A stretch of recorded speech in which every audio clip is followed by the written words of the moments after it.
Bismillahirrahmanirrahim. Assalamualaikum warahmatullahi wabarakatuh. Ini perkenalkan kami dari kelompok 7 yang beranggotakan saya sendiri Syahla Faulida Muharramah, kemudian ada Anissa Laura Salsabila, Adinda Raisa Nur Fadilah, dan juga ada Ulfa Siti Nurhidayah. Di sini kami akan menjelaskan ataupun membahas mengenai pembuatan analisa pembiayaan dan juga proses pemutusan pembiayaan. Next. Adapun sub materi dari pembahasan dari kelompok kami, yang pertama itu ada analisa pembiayaan, yang kedua itu ada proses pemutusan pembiayaan, dan yang terakhir ada manajemen risiko pembiayaan. Untuk materi yang pertama itu mengenai analisa pembiayaan yang akan disampaikan oleh saya sendiri. Nah, dalam analisa pembiayaan ini ada tentunya ada pengertian. Nah, jadi analisa pembiayaan ini adalah proses penilaian yang dilakukan oleh Bank Syariah terhadap calon nasabah untuk menentukan kelayakan pemberian pembiayaan. Nah, analisa ini mencakup evaluasi komprehensif terhadap berbagai aspek yang berkaitan dengan calon nasabah dan usaha ataupun proyek yang akan dibiayai.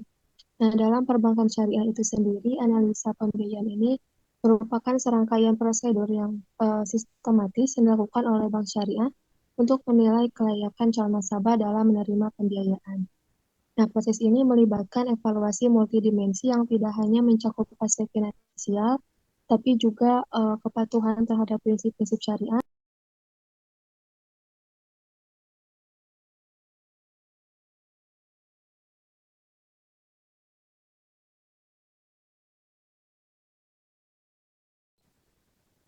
Tujuan analisa pembiayaan. Yang pertama itu ada meminimalisir risiko pembiayaan macet. Nah, dalam meminimalisir risiko pembiayaan macet ini, Bank Syariah itu perlu menilai kemampuan nasabah dalam mengembalikan pembiayaan, kemudian juga harus mengurangi potensi kerugian bank akibat pembiayaan yang bermasalah, kemudian ada menjaga kesehatan dan juga kelangsungan hidup Bank Syariah. Yang kedua itu harus memastikan kepatuhan terhadap prinsip syariah. Di sini itu memastikan kepatuhan itu yaitu menilai kehalalan usaha ataupun proyek yang dibiayai, dan juga harus memastikan akad pembiayaan sesuai dengan fatwa DSM MUI dan mencegah pembiayaan yang mengandung riba, goro, dan juga maisir. Kemudian yang ketiga itu mengoptimalkan keuntungan bank dengan tetap memperhatikan kemaslahatan nasabah. Nah, maksudnya adalah di sini harus menghitung potensi pendapatan dari bagi hasil ataupun margin antara si pihak bank dan juga nasabah. Kemudian harus menentukan prinsip profitabilitas dan return on asset atau ROA bank. Selanjutnya, next.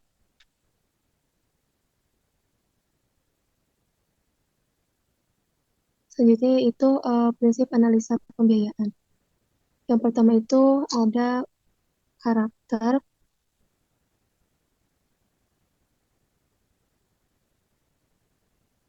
Yang kedua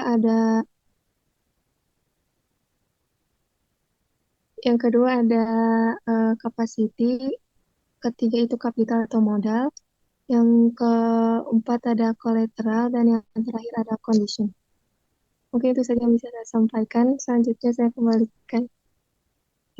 Selanjutnya materi yang kedua saya serahkan kepada Adinda. Kepada Adinda saya persilahkan. Terima kasih kepada moderator yang telah memberikan kesempatan untuk saya melanjutkan materi selanjutnya, yang mana selanjutnya mengenai aspek-aspek analisa pembiayaan.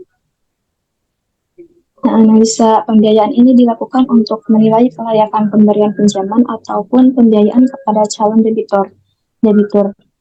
Adapun beberapa aspek utama yang dianalisa ini meliputi yang pertama ada aspek keuangan, yang mana melibatkan analisis laporan keuangan seperti neraca, laporan laba rugi, dan arus kas untuk menilai kesehatan keuangan dan kemampuan calon debitur dalam membayar kembali pinjaman. Yang kedua yaitu aspek pasar dan pemasaran. Dengan menilai prospek pasar, paksa pasar, dan juga strategi pemasaran calon debitur untuk memastikan produk atau jasa mereka memiliki permintaan yang cukup. Yang ketiga yaitu aspek manajemen, di mana evaluasi terhadap kualitas manajemen dan organisasi, termasuk pengalaman dan keahlian manajemen, struktur organisasi, dan juga kebijakan perusahaan. Yang keempat yaitu aspek teknis atau operasional, mana meliputi analisis teknologi yang digunakan, kapasitas produksi, proses produksi, dan efisiensi profesional. Yang kelima yaitu aspek hukum dan lingkungan, di mana aspek hukum ini memastikan bahwa usaha calon debitur mematuhi semua peraturan dan hukum yang berlaku, serta memiliki izin dan lisensi yang diperlukan. Dan untuk aspek lingkungannya, dianalisis dari dampak lingkungan dari usaha calon debitur dan kesesuaian dengan standar lingkungan yang berlaku. Slide selanjutnya. Yang selanjutnya itu ada proses pemutusan pembiayaan. Di mana pertama ada pengumpulan informasi, di mana pengumpulan informasi ini merupakan langkah awal dalam proses analisa pembiayaan. Dan informasi yang dikumpulkan ini meliputi yang pertama data keuangan, di mana isinya ada laporan keuangan, proyeksi keuangan, laporan audit, dan juga dokumen pendukung lainnya. Kemudian yang kedua yaitu profil perusahaan, di mana informasi tentang sejarah perusahaan, struktur organisasi, profil manajemen, dan juga strategi bisnis. Yang ketiga, pasar dan industri, di mana data tentang pasar dan industri tempat calon debitur beroperasi, termasuk juga analisis pesaing dan tren pasar. Yang keempat, dokumen hukum. Ada izin usaha, sertifikat legalitas, kontrak-kontrak penting, dan juga dokumen hukum lainnya. Dan yang terakhir yaitu kredit dan riwayat pembiayaan, di mana informasi tentang riwayat kredit dan pembiayaan sebelumnya, termasuk juga skor kredit. Dan selanjutnya ada pengajuan pembiayaan, di mana proses pengajuan pembiayaan ini biasanya melibatkan langkah-langkah 5 yang tertera itu. Pertama ada pengajuan dokumen, di mana calon debitur mengajukan proposal pembiayaan yang dilengkapi dengan semua dokumen yang diperlukan. Yang kedua, evaluasi awal, di mana pihak lembaga keuangan melakukan evaluasi awal terhadap kelengkapan dan validitas dokumen.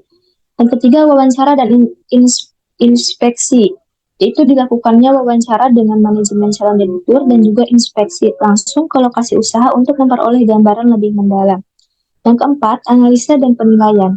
Nah, berdasarkan informasi terkumpul, dilakukanlah analisa secara menyeluruh terhadap aspek keuangan, aspek pasar, manajemen, teknis, hukum, dan juga lingkungan. Dan yang terakhir, langkah yang terakhir yaitu keputusan pembiayaan, di mana berdasarkan hasil analisa, dibuatkanlah keputusan apakah pembiayaan akan disetujui ataukah ditolak, atau disetujui dengan syarat tertentu. Sekian materi yang dapat saya sampaikan, saya kembalikan kepada moderator. Baik, terima kasih kepada Adinda atas penyampaian materinya. Untuk materi selanjutnya itu akan disampaikan oleh Anissa Laura. Kepada Anissa, Baik, terima kasih. Materi yang selanjutnya itu melanjutkan proses pemutusan pembiayaan yang telah dijelaskan oleh Adinda. Selanjutnya yaitu dalam proses pemutusan pembiayaan ada analisa pembiayaan.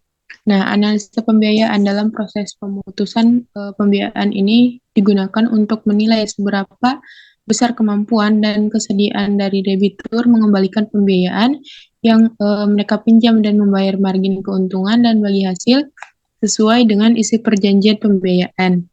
Nah, berdasarkan penilaian tersebut, maka bank itu dapat memberikan gambaran tinggi rendahnya risiko yang akan ditanggung. Dengan demikian, pihak bank dapat memutuskan apakah permintaan pembiayaan yang diajukan ditolak, diteliti lebih lanjut, atau diluluskan dengan memasukkan syarat-syarat khusus ke dalam perjanjian pembiayaan. Kemudian, dalam melakukan evaluasi permintaan pembiayaan, seorang analis pembiayaan akan meneliti berbagai faktor yang diperkirakan dapat mempengaruhi kemampuan dan kesediaan calon nasabah untuk memenuhi kewajibannya kepada bank. Selanjutnya yaitu ada komite pembiayaan dalam proses pemutusan pembiayaan. Nah, Komite pembiayaan ini merupakan komite operasional yang membantu direksi dalam mengevaluasi atau memutuskan pembiayaan untuk jumlah dan jenis pembiayaan tertentu yang ditetapkan oleh direksi. Komite ini dapat dibentuk di kantor pusat, kantor wilayah, maupun kantor cabang.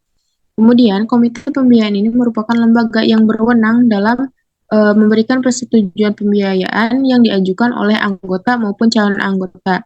Nah, komite pembiayaan nantinya berperan dalam mengambil keputusan-keputusan, yaitu memberikan persetujuan atau menolak terhadap proposal pembiayaan serta pinjaman yang diajukan oleh calon anggota atau nasabah. Adapun fungsi dari komite pembiayaan dalam proses pemutusan pembiayaan ini untuk membahas dan juga mengevaluasi masalah-masalah dalam proposal pembiayaan yang diusulkan oleh pembina pembiayaan serta mengambil keputusan. Kemudian untuk menyetujui atau menolak proposal pembiayaan yang diajukan dan untuk memberikan usulan dan rekomendasi untuk penyelesaian pembiayaan macet dalam bentuk penghapusan dan menyerahkan penanganannya kepada pihak ketiga. Nah, ada tahap selanjutnya yaitu ada keputusan pembiayaan. Nah, keputusan pembiayaan ini adalah untuk menentukan apakah pembiayaan akan diberikan atau ditolak. Jika diterima, maka dipersiapkan administrasinya. Biasanya keputusan pembiayaan mencakup jumlah yang diterima, jangka waktu pembiayaan, dan biaya-biaya yang harus dibayar. Nah, keputusan pembiayaan biasanya merupakan keputusan suatu tim. Begitu pula bagi pembiayaan yang ditolak, maka baiknya dikirim surat penolakan sesuai dengan alasannya masing-masing. Nah, keputusan pembiayaan ini harus didasarkan atas penilaian terhadap seluruh pembiayaan yang sedang dan akan dinikmati oleh pemohon secara bersamaan. Biasanya ada 4 model pengambilan keputusan pembiayaan yang diterapkan oleh beberapa bank. Yang pertama yaitu masing-masing pejabat mempunyai kewenangan dengan limit atau batas yang diberikan oleh manajemen secara berjenjang. Artinya usulan pembiayaan harus disetujui satu pejabat yang memiliki limit minimal sama dengan plafon pembiayaan yang diajukan oleh calon nasabah. Kemudian model kedua yaitu pejabat pemutus pembiayaan yang memiliki limit kewenangan tertentu dapat bergabung dengan pejabat lain yang juga memiliki kewenangan tertentu sehingga keduanya dapat menyetujui pembiayaan dengan plafon maksimal sebesar limit wewenang gabungan kedua pejabat tersebut. Model ketiga, usulan pembiayaan di atas jumlah tertentu harus diputus dalam komite pembiayaan. Model keempat, semua keputusan pembiayaan hanya bisa dilakukan melalui komite pembiayaan. Sekian yang dapat saya sampaikan, saya kembalikan kepada moderator. Baik, terima kasih kepada Anissa atas penyampaian materinya. Untuk materi yang terakhir itu akan disampaikan oleh Ulpa Siti Nurhidayah. Kepada Ulpa, saya persilahkan. Terima kasih kepada moderator yang telah memberikan waktu untuk saya untuk memaparkan materi selanjutnya. Untuk materi selanjutnya yaitu akad dan pembiayaan. Terdapat berbagai jenis akad dalam pembiayaan syariah. Yang ke satu itu mudharabah. Nah, pada mudharabah ini akad jual beli dengan penambahan margin keuntungan yang disepakati. Yang kedua yaitu ijarah. Nah, pada ijarah ini akad seperti akad sewa menyewa. Dan yang ketiga yaitu mudharabah. Dan yang keempat musyarakah. Nah, pada musyarakah ini akad bagi hasil antara pemilik modal, sahibul mal, dan pengelola, yaitu mudarib. Yang kelima itu istisna. Nah, pada akad istisna ini akad kerjasama bagi hasil antara dua pihak atau lebih yang berkontribusi modal. Pencarian dapat terjadi dalam bentuk pencarian langsung. Pada pencarian langsung ini dana diberikan secara langsung kepada nasabah. Yang kedua itu pencarian bertahap. Nah, pada pencarian bertahap ini dana dicairkan secara bertahap sesuai dengan kemajuan proyek atau kebutuhan yang telah disepakati dalam akad. Next. Nah, materi yang selanjutnya yaitu tentang monitoring dan evaluasi. merupakan bagian penting dalam proses pemutusan pembiayaan. Kedua aktivitas ini memastikan bahwa proses pemutusan dilakukan sesuai dengan perjanjian dan peraturan yang berlaku, serta mengidentifikasi dan mengelola risiko yang muncul. Berikut penjelasan dari monitoring ini adalah kegiatan pengawasan yang dilakukan secara terus-menerus untuk memastikan bahwa seluruh aspek dari pemutusan pembiayaan berjalan sesuai dengan ketentuan yang telah ditetapkan.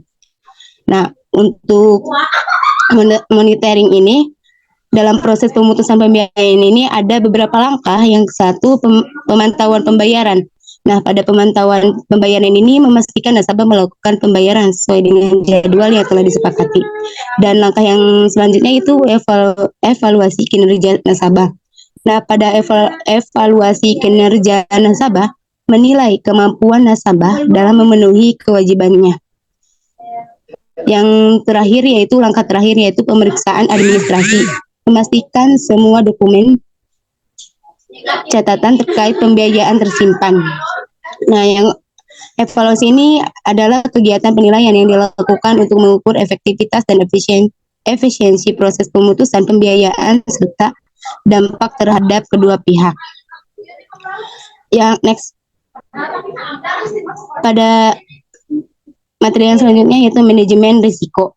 Nah, pada manajemen risiko ini pembiayaan adalah proses identifikasi, analisis, dan mitigasi risiko yang terkait dengan aktivitas pembiayaan. Tujuannya adalah untuk meminimalkan potensi kerugian yang dapat ditimbul dari ketidakpastian di pasar keuangan, kredit, operasional, dan lainnya. Nah, selanjutnya yaitu tentang studi kasus. Kelompok kami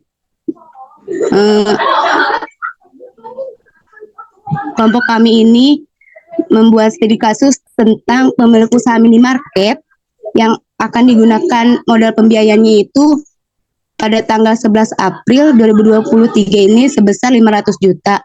Nah, ini itu untuk memperluas usaha minimarket. Dalam permohonan pembiayaan ini, nasabah mengajukan skim pembiayaan musyarakah. Informasi nasabah, nama nasabah itu Irwansyah Ruswandi. Alamatnya itu Jalan Sukarindik, Gunung Honjek, Kota Tasikmalaya. Nah, beroperasi pada sejak pengalaman pendiri yaitu 10 tahun sejak tahun 2013. Nah, untuk nama susunan pengurusnya itu Irwansyah itu sebagai pemilik toko, Rian sama Linda itu sebagai kasir. Informasi grup nasabah, grup usaha nasabah yaitu toko Aci Mart yang bergerak di bidang minimarket dengan susunan pengurus yaitu yang sudah disebutkan tadi. Untuk analisis aspek karakter dan manajemen ini, yang pertama itu aspek karakter. Nah, pada aspek karakter ini ada reputasi nasabah atau perusahaan. Nah, pada nasabah pada berdasarkan informasi dari checking yaitu tidak memiliki pinjaman pembiayaan pada bank lain. Juga dilihat dari potensi kolektibilitas calon nasabah bisa dikatakan lancar. Nah, pada berdasarkan hasil trend checking, nasabah ini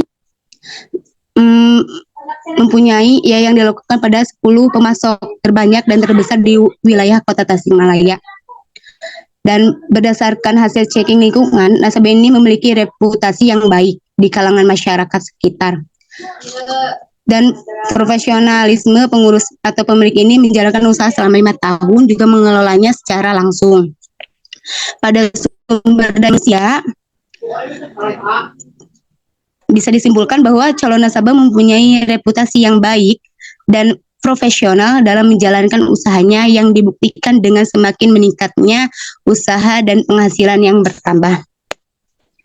Nah, pada analisis aspek yuridis ini bisa disimpulkan calon nasabah ini telah mempunyai izin usaha serta legalitas pendiri usaha yang lengkap seperti yang telah dipaparkan sebelumnya. Maka selanjutnya nasabah akan diminta untuk menyerahkan surat pernyataan yang berisi perpanjangan izin usaha pada saat jatuh tempo. Pada analisis aspek teknis ini Kapasitas usahanya itu menghasilkan laba kotor. Untuk waktunya tinggal 3 menit lagi. Untuk laba kurangnya itu 270 juta sampai dengan 324. 3 juta 240. Kesimpulannya dari hasil analisis dapat dihasil bahwa calon nasabah mempunyai usaha yang memadai dari segi SDM, sarana prasarana juga fasilitasnya. Untuk aspek pemasaran, dari data nasabah yang telah didapatkan dapat diambil kesimpulan bahwa nasabah mempunyai prospek pemasaran yang sangat baik karena memiliki kebijakan yang sangat jelas. Untuk analisis aspek keuangan, pada analisis dari data yang didapatkan, total aset nasabah mengalami kenaikan dari tahun 2022 ke tahun 2023. Aset lancarnya itu 20%, aset tetapnya 10%, total asetnya 14,29%, liabilitas jangka pendeknya itu 14,29%, liabilitas jangka panjangnya itu 20%, total liabilitas itu 17,65, ekuitas 11,11. Untuk laporan laba ruginya yaitu pendapatan usaha itu 8%, harga pokoknya itu 6,67%, laba kotornya itu 9,33%, beban operasional ini 10%, laba operasional 9%, beban bunga 10%, laba sebelum pajak 8,75%, pajak ini kenaikannya 10%, laba bersihnya 8,33%. Nah, pada analisis aspek sosial dan ekonomi, usaha nasabah ini dapat memberikan dampak positif terhadap masyarakat seperti memberikan lapangan kerja baru dan dapat menyediakan akses mudah ketika berbelanja. Untuk aspek anggunan ini, anggunan telah dinilai oleh KJPP. Anggunan terletak di pinggir jalan sehingga memiliki nilai pasar cukup tinggi. Anggunan atas nama nasabah sehingga relatif lebih aman. Anggunan memiliki legalitas yang jelas dan kuat. Untuk rekomendasinya, berdasarkan analisis yang telah dilakukan melalui beberapa aspek, analisis menyarankan untuk menyetujui pengajuan pembiayaan sebesar 500 juta atau 75% dari pembiayaan yang diajukan dengan skema musyarakah bagi hasil 15% per tahun. Sekian dari saya kembalikan kepada moderator. Terima kasih kepada UPA atas penyampaian materinya. Mungkin itu saja yang bisa kelompok kami sampaikan. Mudah-mudahan bisa bermanfaat untuk kita semua. Wabillahi taufiq wal hidayah. Wassalamualaikum warahmatullahi wabarakatuh.